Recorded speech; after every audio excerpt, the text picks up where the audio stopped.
Leader of local indie pioneers, the Ecstasy of St. Theresa, and a successful composer of film scores, Jan P. Muchow is one of the most respected musicians and producers in the Czech Republic.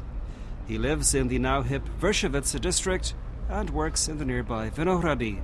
And we begin our tour of Jan Muchow's Prague on the latter's Jiřího's Poděbrad Square, just around the corner from his relatively new studio. Since I was young, it was my place I wanted to live, or at least as it is now, to spend most of the day. Since I have a studio quite close by, I like this place because it's pretty close to big park. It's it's not like in a hall. It's like on a small hill, so you actually have a air here. And it's spacious, It's not like old town, which I like, but in a different way. But I like this area much more because it's like space you can breathe, and I think the people are as well don't feel like they are somewhere in the darkness. They are smiling more, they are more enjoying themselves, and I think as well that you have actually places here to go to have a small sandwich or go for lunch or stuff, and so it's exciting. Also, it's quite improved here. It seems to me there are more places to go, more little cafes. There's a great little bakery here now. Yeah, and the farmer market, which is now from Wednesday till Saturday every day. I enjoy this by far more than some friends I have would be like Prague 7, Letnav, Nazis, it's the best place in Prague, blah blah, rubbish. I think we are on the right side of the river. You mentioned that you have a studio here now. Previously, you had a studio in the city centre on the Smečkách, which is kind of like the red light district of Prague. How does it compare being here just off the square? I think it's pretty similar. It's like I'm just in the next street of a huge square. I was close to Wenceslav Square, which was supposed to be Prague Center, blah blah. But I started the studio there in 98, so the red light district wasn't there yet. I think there was maybe one of the places by then, but it grew up so quickly, so it changed completely. I quite enjoyed to being in this small street when I started there, because it was just one of the Wenceslav Square, but it was also pretty quiet, and I was actually, it's next door to the huge famous studio where they all record the film scores and stuff, including David Lynch and stuff, so it was quite interesting place to work. But as I said, after those 15 or more years, I felt actually the environment of my place, when I go out and if I want to go eat something as a vegetarian in this town, now it's much better, but it used to be quite tough. As well, in this point of view, I'm now much more sensible placed. You don't live here, you live quite near here in Vršovice. Are you a Vršovice patriot? Kind of, because it wouldn't be completely honest by me. Actually, it would, but I'm born in Germany, and I used to live in Jižní Město, so I'm not born there. I'm not but I'm a huge Slavia Prague fan.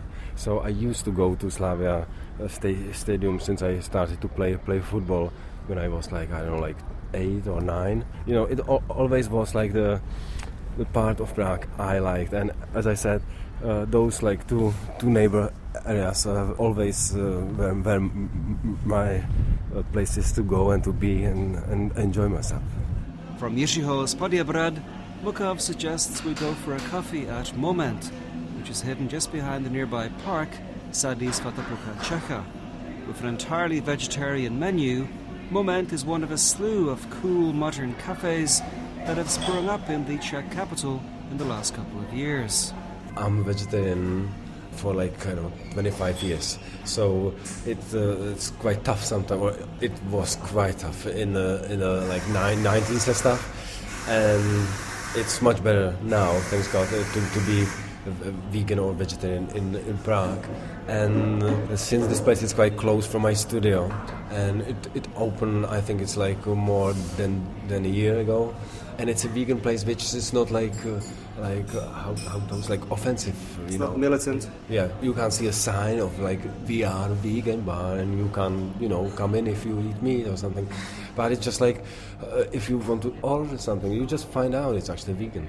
And I think that's exactly the way I communicate with the world. I'm not trying to persuade somebody that they should have the same thoughts as I have, and they should like the music I like or I do, So it's the same way, and why I like it as well. It's because what they serve and how they serve it.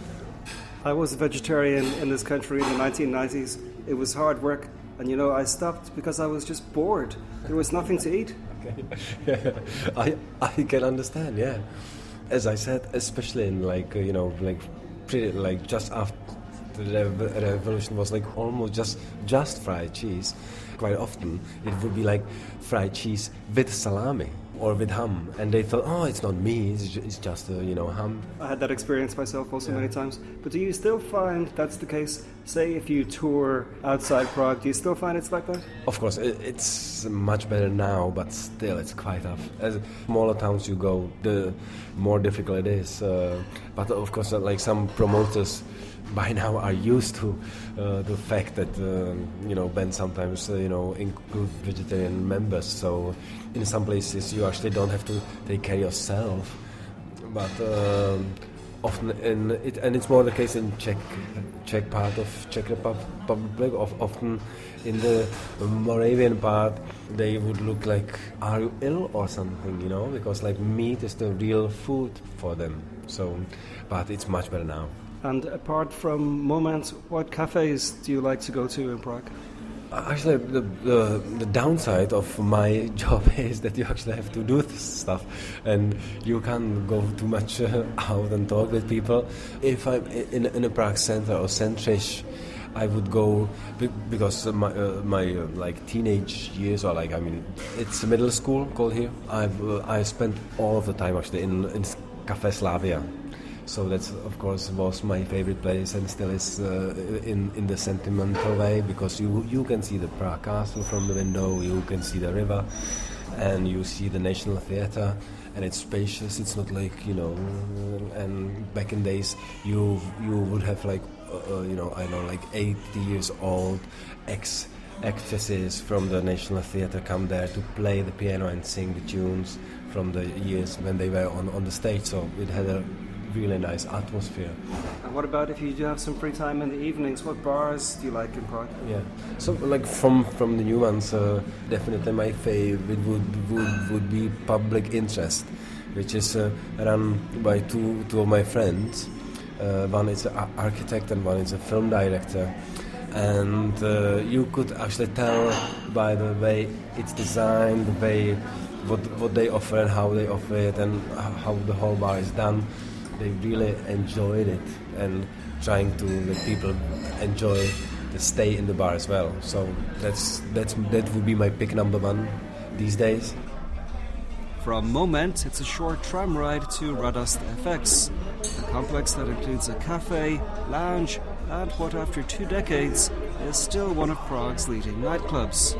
Despite being a musician, Jan Muchow says he's been to the upstairs part 1,000 times more often than in the club, and we take a table in the lounge in the back. For me, it was quite funny, especially like interesting back in the 90s, because that would be actually place you actually meet the Prague expats and stuff, and you can train my English. I never had English in the school. I know English from the movies and from the songs, so that was actually my English school. Come to Radost and speak with people. You were telling me that recently you were in the club for the first time in many years. Where do you go out to hear music in Prague? Actually, with 2 kids and doing music all day, it's not actually your goal to go out to actually see bands or like hear new music. So more the sources of to know music, it's blogs and web, I guess. But if I go to and I want to see bands playing live, it would be Acropolis, Roxy maybe. I'm quite would like to go to Forum Karlín, if there will be band from my list. I think like Acropolis by far is my favorite place to see bands. Generally speaking, how do you find Prague as a city for live music? I wish it would be even a bit more lively, but still it's far better than it was. Like I think in the break of like 90s, 2000, those first decade of 2000, because after the like huge, enthusiastic change after the revolution, there would be bands playing all over Prague all the time. But then somehow I thought Prague went back to sleep, or like back to the pre-revolution time where you can actually hardly find anything interesting. And I think now it's a bit changing again towards the direction that actually if you look closely you can find interesting stuff, but you just have to know about it, which would be a bit difficult because it's so many sources where to find it, and in my age and with 2 kids and blah blah, you don't have that much time to search. But by now it's much better than it was, I guess, like 10 years ago. My impression in the early or mid-90s in Prague was that a lot of artists came here kind of out of goodwill, or maybe curiosity. Definitely, yeah, and was the same way opposite, like Czech acts actually like break through, or at least like travel and maybe play, or like, have exhibitions and stuff outside Czech Republic or Czechoslovakia by then. Definitely that was a big plus for Prague or Czechoslovakia by then, to actually see interesting bands, and not just like, like Rolling Stones, but actually as well see bands at their, like in interesting periods. Do you ever go to clubs anymore? I do, but like it's quite rare. I mean, like like here, or just for dance music. Oh no, I'm not a big dancer, because once I saw a book title, "Tough Guys Don't Dance," and I stick to this. Okay, and that was the inimitable Jan P. Muchow talking to Ian Willoughby, or rather taking him around the city of Prague, his Prague to be exact.